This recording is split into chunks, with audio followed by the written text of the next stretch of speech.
The baby's cries pierced the silence at 3 in the morning. It sounded like a fire alarm that wouldn't stop, a raw, jagged sound that ripped through our tiny apartment and right into my soul. I jolted awake, my heart already hammering against my ribs before my feet even touched the cold floor. My daughter, little 6-month-old Lily, had been screaming for 2 hours straight. Her face was a scrunched-up ball of red, her tiny body tight with the colic that no doctor could seem to fix. I stumbled toward her crib, a walking ghost running on fumes after 3 days with almost no sleep. Behind me, I heard a sound that was becoming far too familiar. The angry slam of a dresser drawer. Then another. David was packing again. He'd been threatening to leave for weeks, ever since Lily's crying had gone from bad to worse. I scooped my daughter into my arms, bouncing her, whispering the same useless words I always did. "It's okay, baby girl. Mommy's here. It's okay." But her cries only got louder, more desperate. It was like she could feel the poison gas of tension filling the room, choking us all. "I can't do this anymore, Jessica." David's voice cut through Lily's wails like a shard of glass. I turned. He was shoving clothes into an old duffel bag, his movements rough, impatient. His hair was a mess from sleep, but his eyes were wide awake, and they were as cold and hard as river stones in the middle of winter. "The crying never stops," he said, not even looking at me. "She's been sick for months, and nothing helps. I never signed up for this." My throat felt like it was closing up. Panic and exhaustion were a toxic cocktail in my veins. "She's your daughter too, David. She can't help it." My voice cracked. "The doctor said it's just bad colic. She'll grow out of it." The words felt hollow, worn out from overuse. They were a flimsy shield against the storm that was about to break. He zipped the bag with a violent yank that made me flinch. "Find someone else to play daddy," he spat. "I'm done. Done with the crying, done with no sleep, done with you looking like a zombie every single day." He grabbed his jacket and stalked towards the door, never once glancing back at the tiny, screaming child in my arms. "David, please," I begged, following him down the hall. Lily was crying so hard now, a faint blue tinge was appearing around her lips. "Don't go. We can figure this out. We can see another doctor, try something new. Please don't leave us." The word "us" broke me, and I hated the weak, desperate sound of my own voice. He stopped at the front door and finally turned. There was no love in his face, not even pity, just irritation and a look that bordered on pure disgust. "Look at yourself, Jessica," he said, his voice dripping with contempt. "When was the last time you showered, or even combed your hair? You've let yourself go completely. I married a woman, not some sleep-deprived wreck who can't even keep a baby quiet." The words hit me like punches. I looked down at my stained pajama shirt, at my own worn-out reflection in the hallway mirror. He was right. I couldn't remember the last time I'd cared about my appearance. My entire world had shrunk down to this one impossible task, trying to soothe my daughter's endless pain. "I'm doing my best," I whispered, but the words were lost as he opened the door. "Your best isn't good enough." He stepped out into the night. I heard his car engine roar to life before the door even clicked shut behind him. I stood there, frozen, holding my baby, listening to the squeal of his tires as he drove away, leaving nothing but a gaping silence that was somehow louder than the screams. I sank onto the couch, the tears finally coming, hot and fast. What kind of man just walks away from his own sick child? I had no idea then. But that question was just the beginning of a nightmare I couldn't have imagined. The next 3 days were a blur of misery. Lily's crying intensified, and I found myself calling David's phone again and again, leaving desperate, pleading voicemails that went unanswered. Then, his number was disconnected. On the 4th day, I found the eviction notice taped to my apartment door. Bright orange, like a warning sign for a life that was about to crash and burn. Without David's construction job, my part-time waitressing gig at the Prairie Rose Diner was a joke. It barely covered diapers, let alone the $800 in rent we now owed. I had $43 to my name. $43 and a baby who was getting sicker. Swallowing what little pride I had left, I called my mother. "Mom, I need help," I choked out.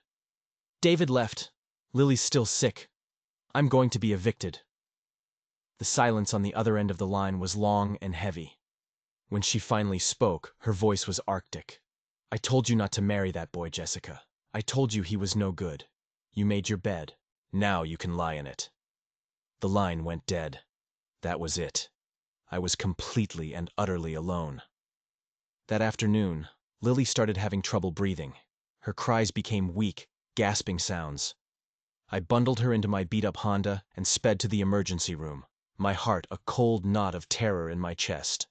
The doctor was kind, but her words were a death sentence. "She has severe gastroesophageal reflux disease," she explained. "It's treatable with surgery, but without it, these episodes will get worse." Hope flared in my chest for a single, stupid second. Surgery. A fix. "How much?" I asked. The doctor's face was grim. "About $15,000. Most insurance covers it." $15,000. It might as well have been 15 million. David's insurance, our only safety net, was gone. He'd taken it with him. I walked out of that hospital holding Lily, her small body still trembling with pain, and I felt a hopelessness so profound it was like drowning. I had nothing. No husband, no family, no money, no home. I had no idea that from the shadows of that hospital parking lot, someone had been watching my world fall apart. And his plan was about to change everything. 3 weeks later, I was barely surviving. My new routine was a grueling marathon of exhaustion. I'd wake at 5, strap Lily into her car seat, and drive to the Prairie Rose Diner. The owner, Mrs. Henderson, was a saint. She'd taken pity on me and let me bring Lily to work, tucking her into a booth in the back as long as she stayed quiet. It was a fragile truce with a world that wanted to crush me. And that's when I started to notice him. Caleb Morrison. He came in every morning at 6, like clockwork. He wasn't just another customer. He was watching me. He had these quiet gray eyes that seemed to see everything. The dark circles under my own eyes, the way my hands shook when I poured his coffee, the desperation I tried so hard to hide. Caleb was the kind of man who didn't need to talk to command a room. He was tall, broad-shouldered, with a weathered face that spoke of long days under the Montana sun. The town gossip, a regular named Pete, had given me the rundown. Caleb inherited a failing ranch when his parents died in a car crash 15 years ago. He was only 20, but he'd worked like a man possessed, turning it into one of the most successful operations in 3 counties. He was a loner, they said. Good people, but kept to himself. Every morning he ordered the same thing: black coffee, scrambled eggs, wheat toast. And he always left a $20 tip on a $12 bill. A lifeline I felt guilty for taking. When Lily would start to fuss, he never got annoyed like the other customers. He'd just watch her, sometimes tapping his spoon against his cup in a steady rhythm that, strangely, seemed to calm her. He never said much, but his presence was a quiet, steady anchor in my chaotic world. Then, one Tuesday morning, everything changed. My old Honda refused to start. I'd just finished a double shift, my body screaming with fatigue. I turned the key, and all I got was a horrible grinding noise, then a sad little click. I tried again. Click, click, click. Tears of sheer frustration and panic blurred my vision. A car repair was a luxury I couldn't even dream of. Without a car, I couldn't work. I couldn't get Lily to her appointments. I was trapped. I was so lost in my despair. I didn't see Caleb walk up to my car until he tapped on the passenger window. "Pop the hood," he said, his voice calm and low. Before I could even answer, he was around the front, expertly examining the engine. I watched him, mesmerized by the sure, efficient way he moved. He was a man who knew how to fix broken things. "Battery terminals are shot," he said after a minute, "and your alternator belt is cracked." He pulled a small toolkit from his truck, and, for the next 20 minutes, he worked in silence. When he was done, he nodded at me. "Try it now." I turned the key, and the engine coughed, sputtered, and then rumbled to life. Relief washed over me so intensely my whole body shook. "Thank you," I said, my voice thick with emotion. I don't know how I can ever repay you. He packed up his tools and leaned against the car door, his gray eyes studying my face. It felt like he was looking right through me, seeing every crack and every fear. You don't owe me anything, he said, but I've been watching you. I can see you're in trouble, real trouble. My cheeks burned with shame. I'm managing, I lied. He shook his head, a sad, knowing look on his face. No, you're not. You're working yourself to the bone, you're not eating, and your baby needs a doctor you can't afford. He paused, and his next words hit me like a physical blow. I heard you on the phone yesterday, the one who hung up on you. He had overheard my humiliating, pleading call to my sister. He'd heard her tell me I was nothing but a series of bad life choices. He knew everything. I felt stripped bare, my last bit of dignity gone. I braced myself for pity, or maybe a lecture. But what he said next sent my world spinning on a whole new axis. I have a proposition for you, Caleb said, his voice steady.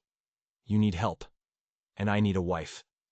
I stared at him, my mind unable to process the words. Excuse me? A flicker of something, maybe panic at my horrified expression, crossed his face. Not that kind of wife, he said quickly. A business arrangement, marriage on paper. You and Lily get my name, my health insurance, a roof over your head, a safe place. My head was reeling. This quiet rancher was proposing marriage to a broke, desperate waitress he barely knew in a diner parking lot. You don't even know me, I stammered. I know enough, he replied, his gaze unwavering. I know you're the hardest worker I've ever seen. I know you're a good mother who loves that little girl more than anything. And I know you're desperate enough to at least consider a crazy offer like this. He wasn't wrong. It was insane. But it was also a lifeline. Health insurance, a home, safety for Lily. It was everything I had been praying for. What's in it for you? I asked, my voice barely a whisper.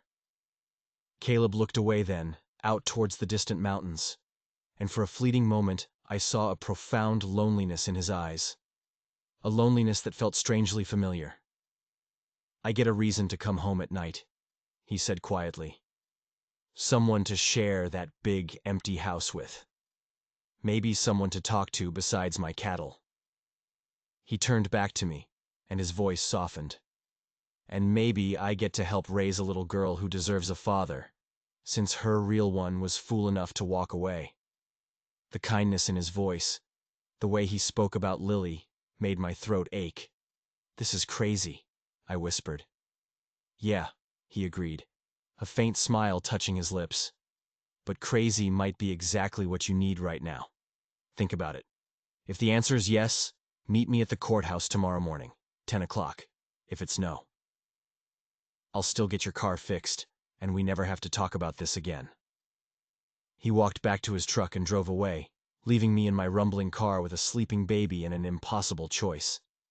As his taillights vanished, a tiny, dangerous flicker of hope ignited in my chest for the first time in a very long time. That night was the longest of my life. I paced the floor of my cramped apartment, holding Lily, turning Caleb's offer over and over in my mind. It was a deal with a stranger, a leap into the complete unknown. But what was my other option? Homelessness? Watching my daughter suffer because I couldn't afford to help her? By dawn, the choice was clear. It wasn't a choice at all. It was a necessity. I found his number on a napkin Mrs. Henderson had slipped me. He answered on the first ring. I'll be there, I said, my voice shaking. But I have conditions. Name them, he said, his voice as calm and steady as ever. Separate bedrooms, I began, the words tumbling out. I keep my job at the diner, at least for a while, and Lily comes first, always. And after 1 year, if either of us wants out, we get a divorce. No strings, no claims.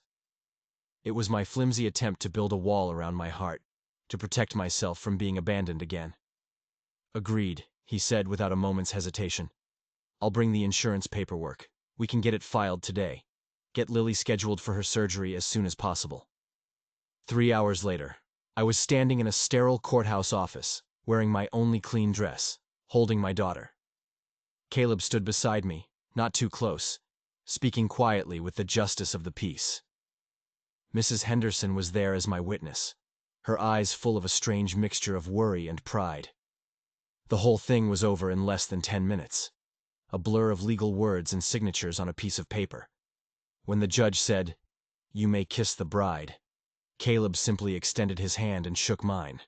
It was a business deal, and I was grateful he was treating it that way. But then he did something that surprised me.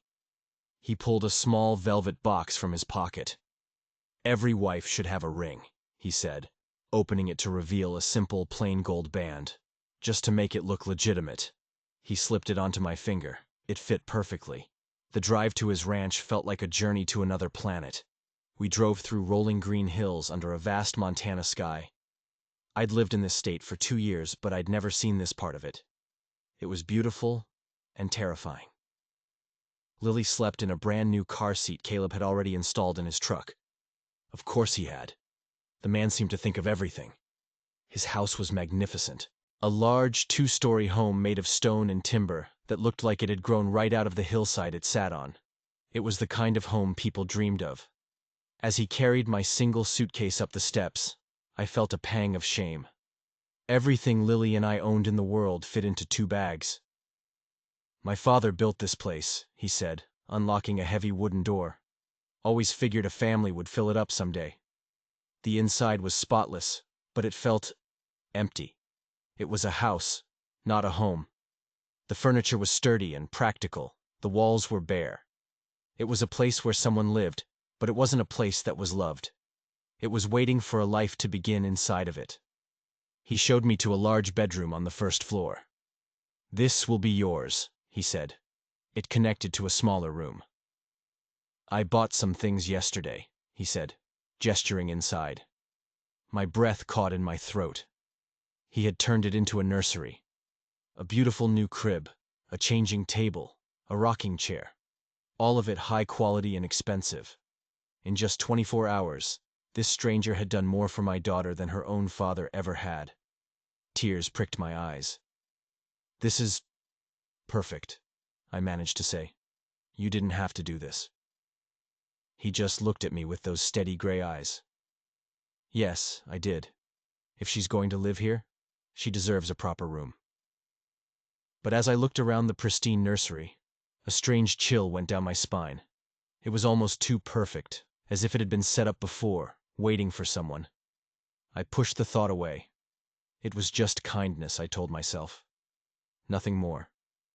That first night, we fell into a surprisingly easy rhythm. I cooked dinner in his massive, well-stocked kitchen while he sat at the table, going over paperwork and making Lily giggle. The change in my daughter was miraculous. In this big, quiet house, she was calm. The constant, agonizing crying that had defined our lives had simply stopped. After dinner, Caleb went out to check on the cattle, and I put Lily to bed in her new crib. She fell asleep almost instantly. A peaceful, happy baby. I wandered through the silent house, feeling like an intruder. I opened a drawer in the living room end table, looking for a pen. And that's when I found it. Tucked away beneath a stack of old maps was a photograph. A faded picture of a smiling woman with kind eyes, holding a small child. A little girl who couldn't have been more than 2 years old. They were standing on the front porch of this very house. And standing beside them, his arm wrapped around the woman, was a younger, happier-looking Caleb Morrison. My blood ran cold. He hadn't just needed a wife. He was trying to replace the one he'd lost. I confronted him when he came back inside. My hands were shaking as I held up the photograph. "Who are they?" I asked, my voice barely a whisper. For a long moment, Caleb just looked at the picture, his face a mask of grief so profound it stole my breath. "That was my wife, Sarah," he said, his voice thick with unshed tears. "And our daughter, Emily." He told me the story then. A car accident, 5 years ago. A drunk driver ran a stop sign. He'd lost them both in an instant. This house, This life he'd built, it was all for them. And when they were gone, he had simply stopped living. He just existed, a ghost in his own home. "I built that nursery for Emily," he said quietly. "After she was gone, I couldn't bring myself to take it down. When I met you and Lily, it felt like maybe the house could be alive again. I wasn't trying to replace them, Jessica. No one ever could. I was just so tired of being alone." His honesty shattered the last of my defenses. This wasn't a man with a sinister secret. This was a man broken by grief. A man who saw two other broken people and thought maybe they could heal each other. We didn't talk much more that night, but something had shifted between us. A fragile thread of understanding had been woven. The next morning, I called the hospital and scheduled Lily's surgery. Caleb's insurance covered every single penny. A week later, I watched them wheel my daughter into the operating room, and Caleb stood right beside me, his hand a comforting weight on my shoulder. The surgery was a success. For the first time in her life, my daughter was free from pain. The transformation was incredible.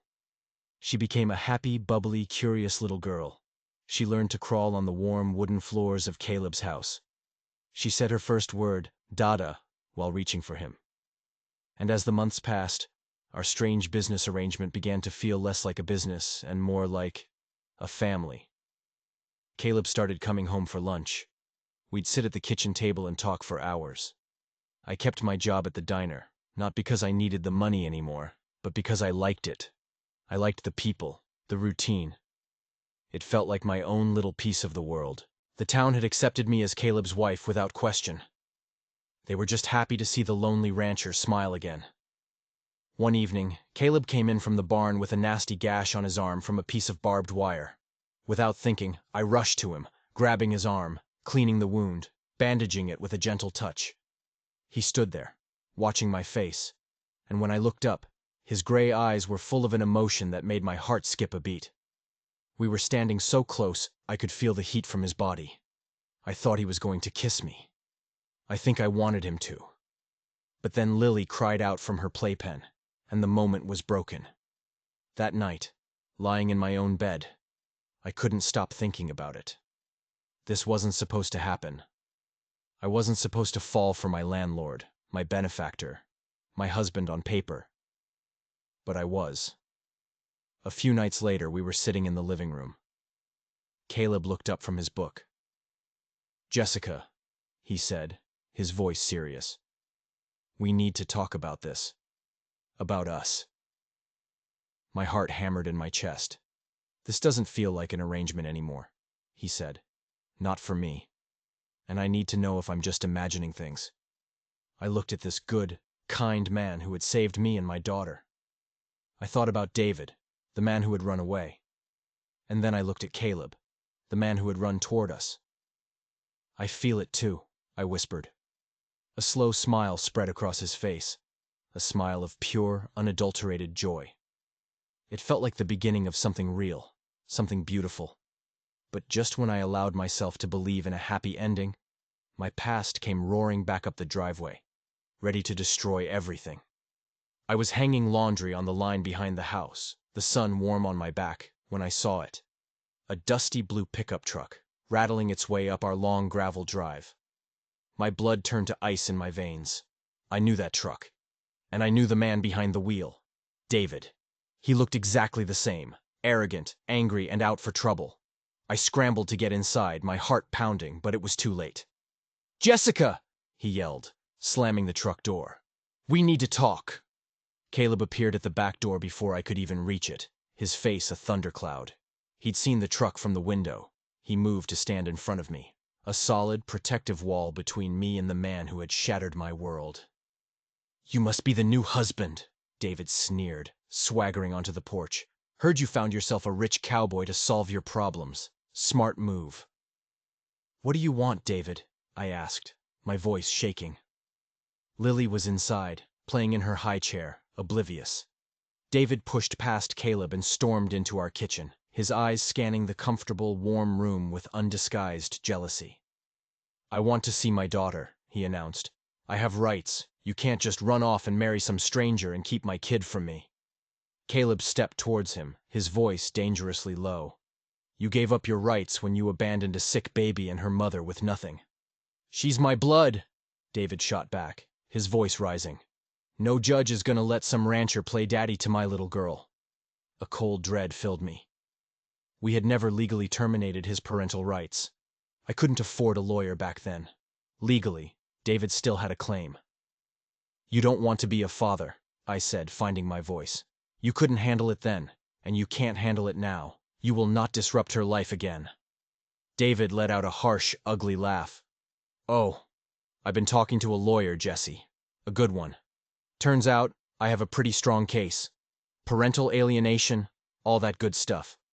This rich boy of yours might have money, but I've got the law on my side. Caleb's eyes narrowed. What do you really want? He asked, his voice deadly calm. And that's when David's mask of fake fatherly concern slipped, revealing the greedy, desperate man underneath. I want what's fair, he said with a smirk.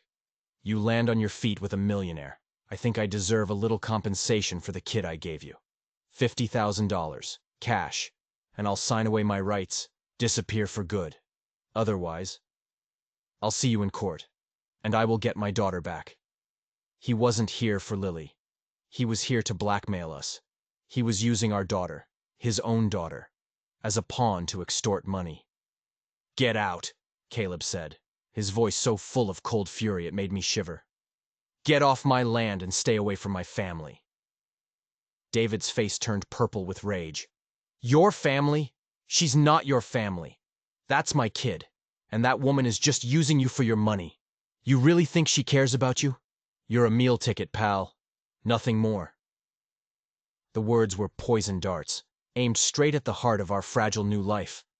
I looked at Caleb, terrified he might believe it, that David's venom would seep in and poison everything.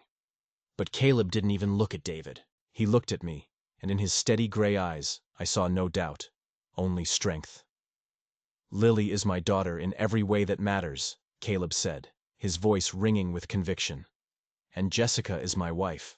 We are a family, and you are not welcome here. David stormed out, but he turned at the door for one last parting shot. You'll be hearing from my lawyer. No judge is going to pick a stranger over her real father. She's coming with me. The door slammed, and I collapsed into a chair, the sobs I'd been holding back finally breaking free. What if he's right? I whispered through my tears. What if I lose her? Caleb knelt beside me, taking my hands in his. That won't happen, he said, his voice a rock. We're going to fight this, and we are going to win. I promise. He called her our daughter. And in that moment, I knew this was no longer a fight for just me and Lily. It was a fight for our family. The next few weeks were hell. David served us with custody papers, and just like he promised, he had a slick, expensive lawyer. We hired our own, a woman named Patricia Wells, who was tough as nails but warned us it would be an uphill battle. The courts, she said, tended to favor biological parents. We spent hours with her, documenting everything. The abandonment, the disconnected phone, the eviction notice, the hospital bills David had ignored.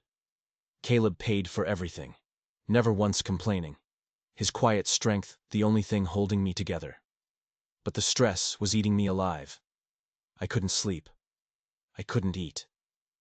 Every time I looked at Lily's smiling face, a wave of terror washed over me.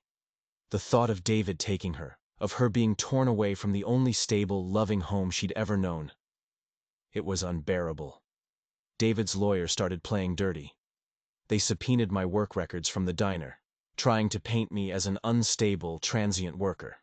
They requested my financial records, highlighting my poverty before I met Caleb, trying to frame me as a gold digger. They were building a narrative, a desperate mother who entrapped a wealthy man and was now trying to cut the biological father out of the picture. It was a disgusting lie, but I was terrified a judge might believe it. One night, I broke down completely. Maybe we should just pay him, I sobbed to Caleb. $50,000 is a lot of money, but it's nothing compared to losing Lily. Caleb took my face in his hands, his expression firm. No, he said. We will not give that man one single penny. This isn't about money, Jessica. It's about what's right. He's a bully and a coward, and we will not let him win. But the night before the hearing, Caleb seemed different. He was quiet, withdrawn. He spent hours on the phone in his office, his voice low and tense. A horrible thought crept into my mind. What if David's words had gotten to him? What if he was starting to believe I was just using him? "Caleb?" I asked, standing in the doorway of his office. "Are you okay?" He looked up, and the exhaustion on his face startled me. "I'm fine," he said, but his eyes told a different story. "I'm just making sure we're ready for tomorrow." But there was something more. A secret he was keeping. I saw a piece of paper on his desk, a company letterhead I didn't recognize. "Who were you talking to?" I pressed. He sighed, running a hand through his hair. "It's nothing, Jessica. Just tying up a loose end." But my heart was pounding with a new kind of fear. What if his loose end was a check for $50,000? What if he was going to pay David behind my back, just to make this all go away? The trust that had grown between us suddenly felt fragile, ready to shatter. I went to bed that night feeling more alone than I had since the day David first left. I wasn't just fighting my ex-husband anymore. I was fighting the terrifying possibility that my new husband didn't really believe in us after all. The courtroom was cold and impersonal. I sat beside Caleb at a long wooden table. My hands clenched so tight my knuckles were white. He reached over and took my hand. His was warm and steady, but I couldn't shake the feeling of dread from the night before. David sat across from us, looking smug and confident in a cheap suit. His lawyer started first, painting a picture of a loving father who had made a mistake in a moment of weakness and was now desperate to reconnect with his child. David took the stand and lied through his teeth, crocodile tears welling in his eyes as he spoke of his deep love for the daughter he hadn't seen in nearly a year. It was a sickening performance. Then it was our turn. Patricia Wells was brilliant. She methodically tore David's story to shreds with bank records, phone logs, and the testimony of Mrs. Henderson, who told the court how she'd seen me starving myself to afford formula. I took the stand and told our story, my voice shaking, but clear. I told them about the endless nights of crying, the eviction, the terror of Lily's diagnosis. Then Caleb testified. He spoke of love, of commitment, of what it truly means to be a father. "A father is the one who shows up," he said, his voice ringing through the silent courtroom. "He's the one who stays. I didn't give Lily life, but I'm giving her my life, every single day." It was powerful, but I could see the judge's face. She was sympathetic but unconvinced. Biology was a powerful argument. It felt like we were losing. Patricia rested our case, and a wave of nausea rolled over me. This was it. The judge was about to rule. But then, Patricia stood up again. "Your Honor, the plaintiff has one final witness to call." David's lawyer jumped to his feet. "Objection! We weren't notified of another witness." "This is a rebuttal witness, Your Honor," Patricia said calmly, "to rebut Mr. Mitchell's claims about his financial stability and character." The judge sighed. "I'll allow it. Call your witness."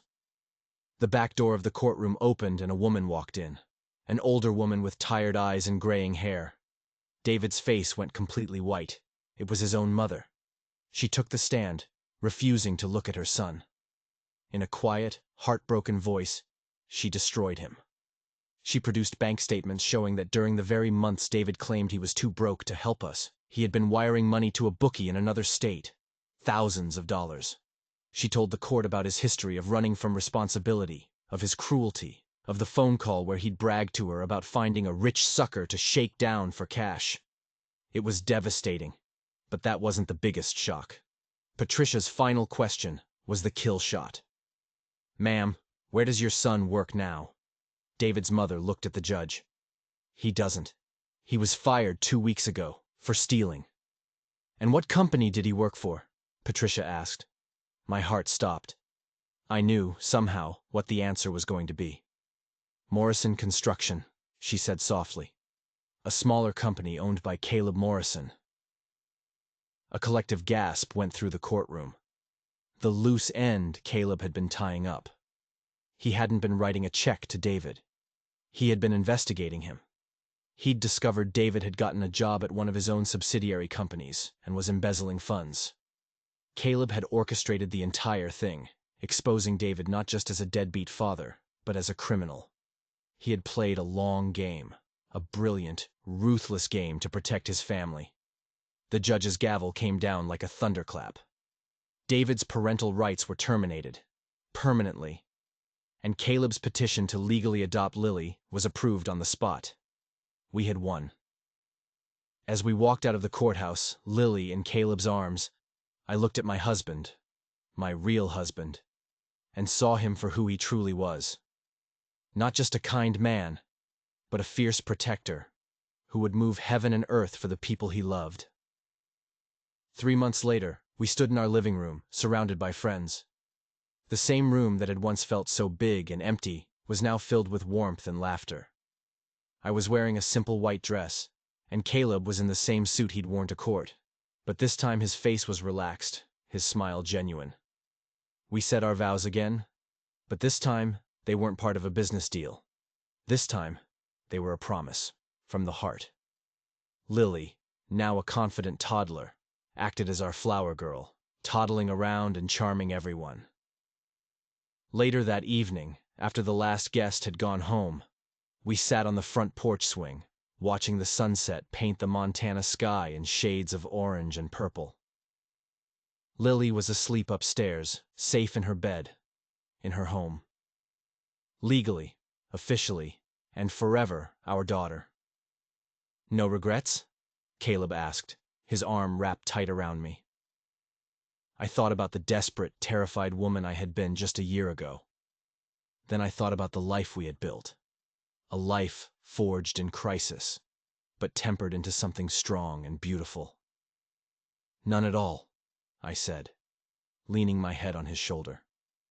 This was where I belonged. Our story didn't start with a fairy tale. It started with a nightmare. But sometimes you have to walk through the darkest night to appreciate the sunrise. What do you think makes a family? Is it blood? Or is it the people who show up when everyone else walks away? Let me know your thoughts in the comments. And if you enjoyed this story, don't forget to like and subscribe for more.